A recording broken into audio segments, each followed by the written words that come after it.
you got cooking? How's about cooking something up with me? ABC Coast to Coast presents the Casserole Queens. I'm here. This is their current cookbook, and I believe they're shooting a new cookbook, correct? So here they are. Without further ado, here are the Casserole Queens. This is Sandy, correct? Sandy Pollock, yes. And Crystal Cook. Crystal Cook. So here we are with the Casserole Queens. Thank you so much for taking some time to talk to me. I really appreciate it. So I love, you guys look so adorable. I tried to dress appropriately. You did good. I went through my closet trying to find something. You could be a casserole princess. Oh, casserole princess! Yay! An honorary casserole princess. For that, I have to learn to cook, though. You need the cookbook. I need the cookbook with the 50s outfits. What do you love about the 50s? Well, you know, I mean, Crystal and I sort of started this whole business based off of our families. Both of our mothers are great cooks. They come from big families, and our families are relatively big, and we grew up around food, you know, and both of our moms are from the 50s, and I think it's just like a really great nod to it. Plus, we're two women that own a business, and I think that wouldn't have necessarily happened in the 50s, and so we tried to embrace everything good about the 50s and kind of ixnay the bad stuff. Like, I love it. I love it.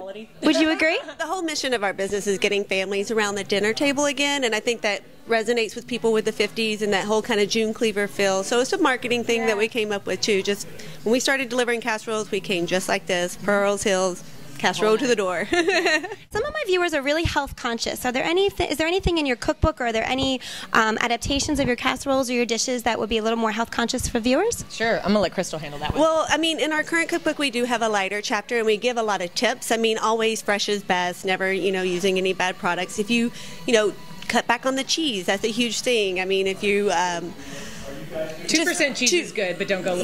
Don't go fat free. It just doesn't. Yeah, it doesn't melt well. But low fat milks, low fat sour creams. I mean, just everything in moderation. Exactly. Because I mean, casseroles are big. They're for sharing, and just don't sit down and eat one by yourself. Like, invite some friends over, and you'll be fine. But we are really focusing. Our next book has got a lot of vegetarian options, gluten free. Yeah, I mean, it's just the way the world is going these days, and we have to adjust to. But we want to stay true to that good, comforting feeling as well. Absolutely. And really, in that same vein, when we were on our book tour for the first book, we got so much feedback about people like, we were gluten intolerant, we need this, we need that, and so this is an answer to that. Our next book is an answer to everybody's kind of request for that sort of lifestyle, and we're happy to do it, but don't be afraid. We still got some good, comforting, full fat, yummy stuff in there as well, So we love a good fatty thing as well. But everything in moderation, absolutely. It really shows in your cooking and your feel of your show. You guys really have a lot of fun. I've watched it. If you guys haven't checked it out, you have to check out Hungry. I have checked it out. Subscribe. Yeah, it's really fun. You guys do drinks and different sides, and it's not only casseroles, correct? It is. Yeah. We're making a meal. Make a meal.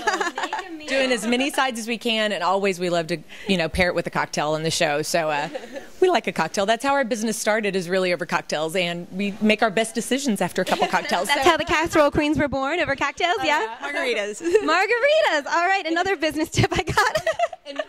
In our book, the very first recipe we have is our idea-generating margarita, and it's literally what we were drinking when we came up with the idea for it. So I love it. Get ready, girls. We're going to do some idea-generating margaritas for sure. Be careful, because if you drink more than one, your ideas may seem better than they really are. Where do your recipes come from? Do you guys make them yourselves? Are they family recipes? Do your viewers give you some? Where do the most of them come from? It's a mix. It's a mix of all of those things. I think our first book was really filled with a lot of our family recipes. We had a wealth of them. And our second book has got a lot of them too, but now we're getting more into developing and really kind of looking at older recipes more that aren't family favorites and kind of adapting those and making those our own. And, so it's really fun. We get some from people we know, their family recipes, and make them our own. And so, it's a wealth. There's so many great cooks out there, and we're just trying to pick and grab what we can from all of them. We're having a great time with it. Yeah. That's great. Is that a little glimpse into your new cookbook? Is that kind of what you're going for?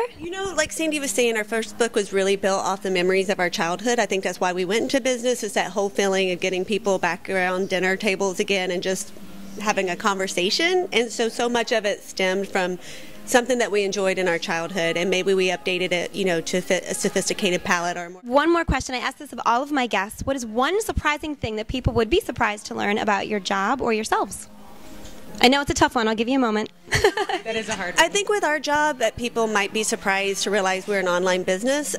We did not open a retail storefront. We wanted to make sure this was a good idea. We rented our kitchen. We found a commercial space and we rent it. So we work much like a personal chef. We take orders one week to deliver the next. That way it's just not so overwhelming. A lot of people, it's scary to open a restaurant. Sure. It's a big investment. So I think if people have good ideas, there's lots of ways to explore, you know, an idea to see if it's a good one. You don't have to just put the whole bank into one big location and hope for the best. Stick a toe in. Yeah, stick a toe in. And make it grow and make it grow. And how about you, Sandy? Well, I think a lot of people probably saw our throwdown and have this idea that we cook out of our houses and like we're just in our own kitchens doing that. Yeah, you know, but we have a commercial space. It's all, you know, very like monitored and all of that sort of thing. And so we'd like to get that out because we get a lot like, how'd you start cooking in your kitchen? We don't. It's all very, you know, regulated and that sort of thing. So we have a lovely setup and we really enjoy what we do. And we just have a good time doing it together. And we like wine. I'm going to put a link on my website, abccoasttocoast.com, to how to order this cookbook and the future cookbook as well, and subscribe to Hungry. Guys, thank you. I really appreciate it. Thank you. Mwah. Have a good one. Thank you, Thanks, y'all. guys. Bye, y'all. Bye, y'all.